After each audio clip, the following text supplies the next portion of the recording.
बहनों की लालची भाभी। करिश्मा, रेशमा और मनीषा 3 बहनें हैं।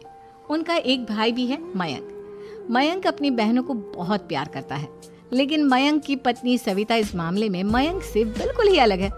वो अपनी ननदों का जितना बुरा कर सकती है उतना बुरा करती ही रहती है और अपनी ननदों पर हुक्म भी चलाती है। करिश्मा, करिश्मा, तुमने अभी तक नाश्ता नहीं बनाया? तुम्हारे भैया को ऑफिस जाने में देर हो रही है। हाँ भाभी, बस अभी बनाती हूँ। करिश्मा, तुम ये ढीलापन छोड़ दो। कल को पराये घर जाना है।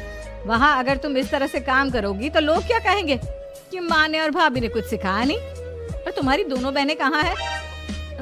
रेशमा मार्केट गई है और मनीषा सो रही है। क्या? सुबह के 8 बज रहे हैं और ये महारानी अभी भी सो रही है? ये कहते हुए सविता अपनी सास दुर्गा देवी के पास जाती है। माँ जी, देख रही हो अपनी बेटियों के तौर तरीके? क्या हुआ बहू, सुबह सुबह क्या कर दिया मेरी बेटियों ने? अरे एक तो अभी अभी उठकर किचन में गई है, दूसरी सुबह सुबह बाहर चली गई और तीसरी अभी तक सो रही है। क्या करूं मैं इन तीनों का, मैं तो परेशान हो गई हूँ। जा जाकर उठा उसे और रेशमा से मैं बात करती हूँ। सविता सीधा मनीषा के कमरे में जाती है और उससे कहती है, महारानी जल्दी उठो, सूरज सर पर आ गया है। भाभी थोड़ी देर और सोने दो ना, मैं रात को लेट सोई थी। वो क्या है ना, यूनिट टेस्ट चल रहे हैं। शराफत से उठती है या नहीं, या फिर पानी की भरी बाल्टी डालूं तेरे ऊपर? नहीं नहीं भाभी, मुझे बिस्तर में नहीं नहाना, उठती हूँ मैं। मनीषा जल्दी से उठकर बाथरूम में चली जाती है। सभी आराम से बैठकर नाश्ता कर रहे होते कि तभी रेशमा बाजार से हाथ में सामान लिए आ जाती है। रेशमा को देखते ही सविता उस पर बरस पड़ती है। लो, आ गई महारानी। ऐसा भी क्या सामान लाना था जो सुबह आंख मलते ही बाजार की तरफ रवाना हो गई? भाभी, कल आप ही तो चीख रही थी कि घर का सारा सामान मुझे ही लाना पड़ता है, घर में किसी को भी किसी काम से कोई लेना देना नहीं है। अब मैं बाजार जाकर सामान ले आई तो आपको इस बात से भी तकलीफ हो रही है? देख रही हो माँ जी, अपनी बेटी की जुबान कैंची से भी तेज चलती है। और मयंक, आप तो कुछ कहेंगे नहीं अपनी लाडली बहन को? रेशमा, अपनी भाभी से ऐसे बात नहीं करते। चलो माफी मांगो। भैया, मैं क्यों माफी मांगू? आप भाभी से बोलिए ना कि हम पर कम हुक्म चलाया करे। हम इस घर की बेटियां हैं और आपकी पत्नी की ननद है, नौकरानी नहीं। लो कर लो बात। इनकी भलाई के लिए कुछ भी बोलो तो इन्हें बुरा लग जाता है। इस घर में यही इज्जत है मेरी। देख लो माँ जी, आपकी बेटी किस लहजे में मुझसे बात कर रही है। सविता वहां से चली जाती है। मयंक को बहुत गुस्सा आता है, वो भी वहां से चला जाता है। फिर करिश्मा रेशमा को समझाती है, रेशमा, तुम्हें भाभी से माफी मांग लेनी चाहिए थी ना। लेकिन दीदी, मैंने कुछ किया ही नहीं, तो मैं माफी क्यों मांगू?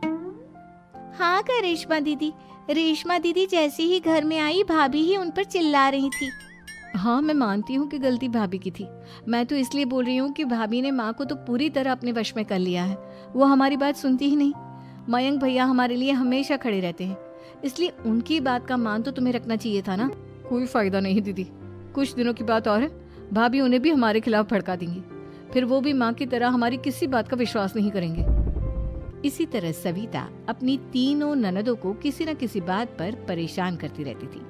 एक दिन मयंक अपनी तीनों बहनों के लिए गिफ्ट लाया। करिश्मा, ये तुम्हारे लिए हार का सेट। रेशमा, तुम्हारे लिए सुंदर सी ड्रेस। और मनीषा, तुम्हें किताबें पसंद है ना, तुम्हारे लिए किताबें लाया हूँ। थैंक यू भैया। थैंक यू भैया। थैंक यू भैया। करिश्मा, तुम्हारा नेकलेस कितना सुंदर है, ये भैया कहाँ से ले आए होंगे? मैंने भैया को 3 दिन पहले फोन पर ये डिजाइन दिखाया था और आज भैया ये ले आए। सविता तो अपनी ननदों के गिफ्ट्स देखकर जल गई और करिश्मा का नेकलेस तो उसे भी बहुत पसंद आया था। अपनी बहनों के लिए कितना अच्छा नेकलेस लेकर आए हैं, मुझे कभी कोई गिफ्ट नहीं दिया। मैं आज ही ये हार चुरा लूंगी। रात में सविता करिश्मा का हार चुरा लेती है और इसी तरह उसे अपनी ननदों की जो भी चीज अच्छी लगती वो उसे मांगती नहीं, बल्कि रात के अंधेरे में चुरा लेती। इसी तरह दिन बीतते गए और सविता ने मयंक के दिल में भी उसकी बहनों के लिए नफरत पैदा कर दी। एक दिन मयंक ने करिश्मा और रेशमा के लिए रिश्ता देखा और ये बात उसने घर में सबको बताई। माँ, करिश्मा और रेशमा के लिए बहुत अच्छा रिश्ता आया है, वो लोग कल इन्हें देखने आ रहे हैं। आप और सविता मिलकर सारी तैयारी कर लेना। ये सुनकर करिश्मा और रेशमा खुश हो जाती हैं, लेकिन सविता सोचती है, अगर इन दोनों बहनों की शादी हो गई तो घर और बाहर का काम कौन करेगा? मनीषा तो एक नंबर की कामचोर है, उससे तो किसी बात की उम्मीद लगाना ही बेकार है। मुझे इस शादी को रोकना होगा। अगले दिन सभी लड़के वालों के स्वागत की तैयारी करने में लगे होते हैं। तभी मयंक अपनी बहनों से आकर कहता है, तैयार हो गई तुम दोनों? देखो दोनों लड़के बहुत अच्छे हैं, मैं कोई कसर नहीं छोड़ना चाहता, इसलिए तुम उनके सामने अच्छे से बिहेव करना और अपनी भाभी से लड़ने मत लग जाना। करिश्मा, तुम वो नेकलेस पहन लो ना जो मैं तुम्हारे लिए लाया था। भैया मैं बहुत देर से वो नेकलेस ढूंढ रही हूँ, लेकिन मुझे मिल ही नहीं रहा। क्या तुमने नेकलेस खो दिया? तुम्हें पता भी है वो कितना महंगा था? तुम कोई काम ढंग से नहीं कर सकती। मयंक गुस्से में वहां से चला जाता है। थोड़ी देर बाद लड़के वाले भी आ जाते हैं। वो दोनों बहनों को पसंद कर लेते हैं और रिश्ता पक्का हो जाता है। लेकिन सविता के दिमाग में तो कुछ और ही खिचड़ी पक रही थी। वो पंडित जी के पास करिश्मा की कुंडली लेकर जाती है और उन्हें पैसे देकर करिश्मा की कुंडली बदलवा देती है। जब लड़के वालों के पास करिश्मा की कुंडली जाती है तो वो दुर्गा को फोन करते हैं। बहन जी, हमने करिश्मा की कुंडली अपने पंडित जी को दिखाई थी। आपकी बेटी की कुंडली नहीं बल्कि दोषों का पिटारा है। देखिए, मैं और मेरे पति इन सब बातों में बहुत विश्वास करते हैं, इसलिए हम आपकी बेटी से अपने बेटे की शादी नहीं करा सकते। इस तरह करिश्मा का रिश्ता टूट जाता है और सभी घर वालों को बहुत दुख होता है। अब कविता सोचती है, चलो करिश्मा का तो रिश्ता टूट गया, अब रेशमा का भी रिश्ता तोड़ना है। क्या करूं? अब सविता आवाज बदलकर किसी अननोन नंबर से रेशमा के होने वाले ससुराल में फोन करती है। हेलो, मैं कौन हूँ कौन नहीं ये आपके लिए जानना जरूरी नहीं, बस इतना सुन लो कि रेशमा का 2 साल से किसी के साथ अफेयर चल रहा है। बस रेशमा का रिश्ता तोड़वाने के लिए सविता का इतना कहना काफी था। अब रेशमा का भी रिश्ता टूट गया।